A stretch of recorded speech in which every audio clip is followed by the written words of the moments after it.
Hi, I'm Natalie, and welcome to the final video of this series on eating disorders. I got to speak to the incredible Becky, who is a young person that used dance to overcome an eating disorder.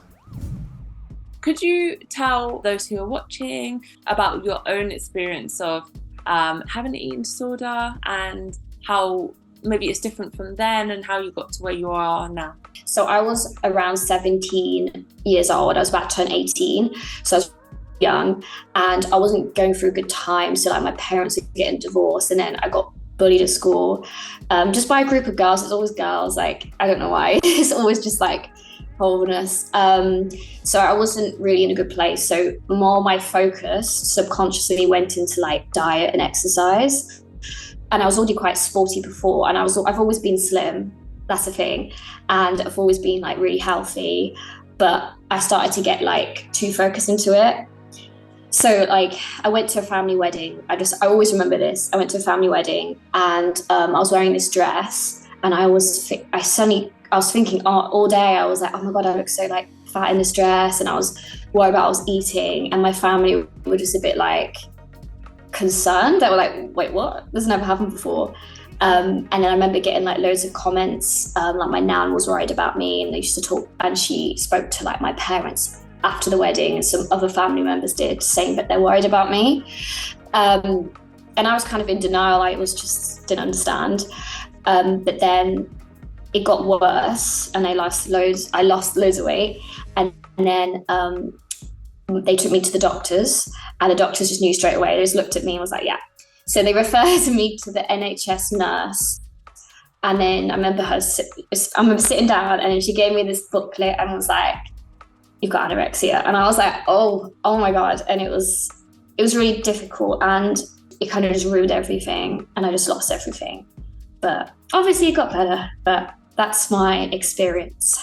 Yeah, thank you so much for sharing.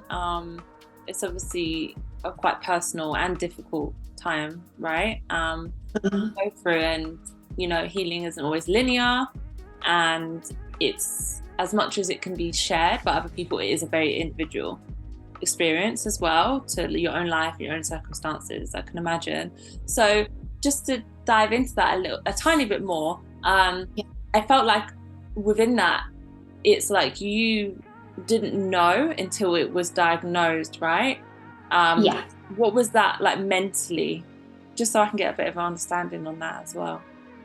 Yeah, I think it's I didn't understand I had it at the time, because I thought I didn't have much knowledge. So I thought, when people said anorexia, I was just thinking of someone like really skinny.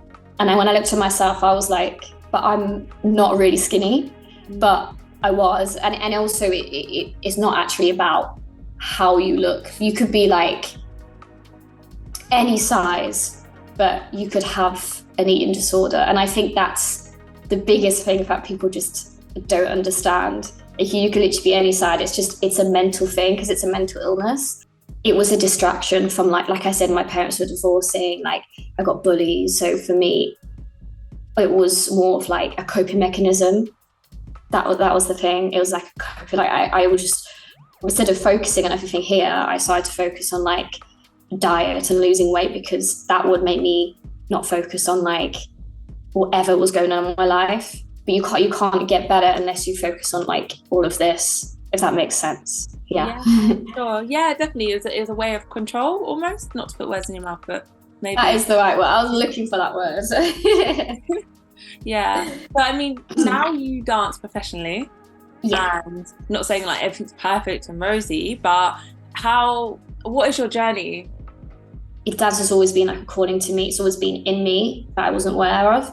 So, and it also like helped me like get out of the illness as well. And I just remember like a turning point for me is when I turned 21 for my 21st birthday. My family, I was really lucky. They gave me a great gift. They're like, oh, we're gonna fly you to LA, and I was like, wow, for 3 weeks. Yeah, and I like stayed with some family there, which I'm lucky. 3 weeks, and it was just LA. I don't know if you're not a dancer, but LA, well, I don't know who's a dancer here, but like if LA is like the dance central of like the world. Like everyone in LA, like you see, it's everywhere. So for me to go there, I was like excited. And I spent 3 weeks there, and I think it was that turning point. I just got so much confidence. I went on my own, and I'd never been on my own before, and I was so happy. I was like, I felt like I really turned a point in like my recovery, where I was like, oh, you know, that this is more important. Like, I don't want this illness anymore. Like, it needs to go, because I want to have like a good life. I want to have a good career. And if I don't look after my body and after my mind, then I can't do anything.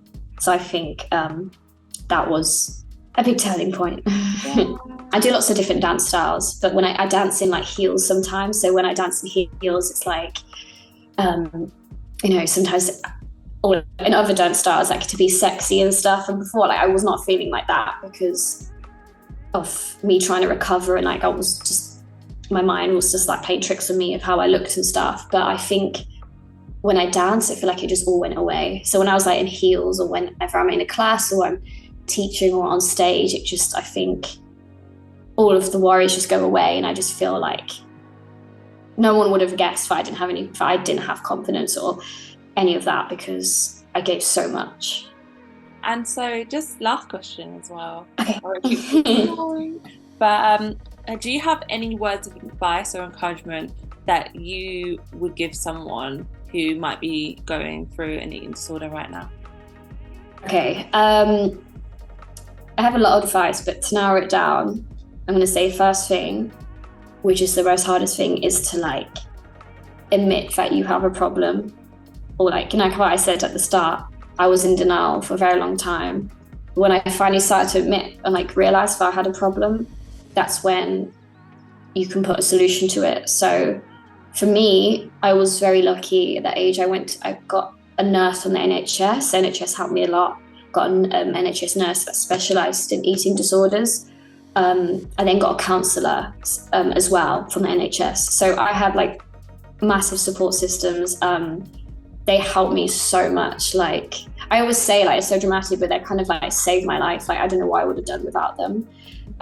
So listen, get help from professionals, listen to them. Don't,